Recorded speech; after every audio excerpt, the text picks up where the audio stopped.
விக்கிரவாண்டி இடைத்தேர்தலை அதிமுக புறக்கணித்ததே திமுகவுக்கு கிடைத்த முதல் வெற்றி என அமைச்சர் MRK பன்னீர்செல்வம் தெரிவித்துள்ளார்.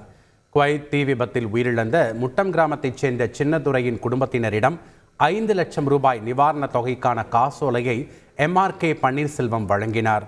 பின்னர் செய்தியாளர்களிடம் பேசிய அவர், விக்கிரவாண்டி இடைத்தேர்தலில் சட்டம் ஒழுங்கு பிரச்சனை ஏற்படும் என எதிர்க்கட்சித் தலைவர் கூறுவது வேடிக்கையாக இருக்கிறது என்றார். அதிமுக ஏன் தேர்தலில் நிற்கவில்லை என்பது இன்னும் சில காலங்கள் கழித்தே தெரியும் என்றும், எல்லாம் ஒரு கணக்காகவே இருக்கும் என்றும் அமைச்சர் MRK பன்னீர்செல்வம் கூறினார். தேர்தல் புறக்கணிக்கிறாங்க என்பது அது முதல் வெற்றி. பிளவுபட்ட அதிமுக அவர்கள் தங்களுடைய இயலாமையை, ஏன்னா பல தொகுதியில் அவருடைய நாடாளுமன்ற வேட்பாளர்கள் டெபாசிட்லாம் இழந்திருக்கிறார்கள்.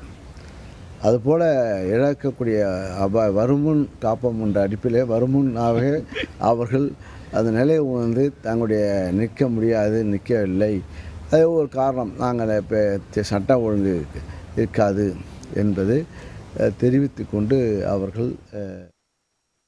நெல்லை திட்டக்கோட்டம் அலுவலகம் திறப்பு விழா மற்றும் வள்ளியூர் பேரூராட்சியில் உள்ள அனைத்து வீடுகளுக்கும் தாமிரபரணி குடிநீர் இணைப்பு வழங்கும் கூட்டு குடிநீர் திட்டப் பணிகள் தொடக்க விழா நடைபெற்றது. இதில் கலந்து கொண்ட சபாநாயகர் அப்பாவு, தாமிரபரணி கூட்டு குடிநீர் திட்டம் பயன்பாட்டுக்கு வரும்போது ராதாபுரம் தொகுதியில் ஒரு தாய்மார் கூட குடிநீருக்காக குடத்தை ஏந்தி தெருவில் நடக்க வேண்டிய அவசியம் இருக்காது என உறுதியளித்தார். செய்திகளை உடனுக்குடன் தெரிந்து கொள்ள உடனே சப்ஸ்கிரைப் பண்ணுங்க.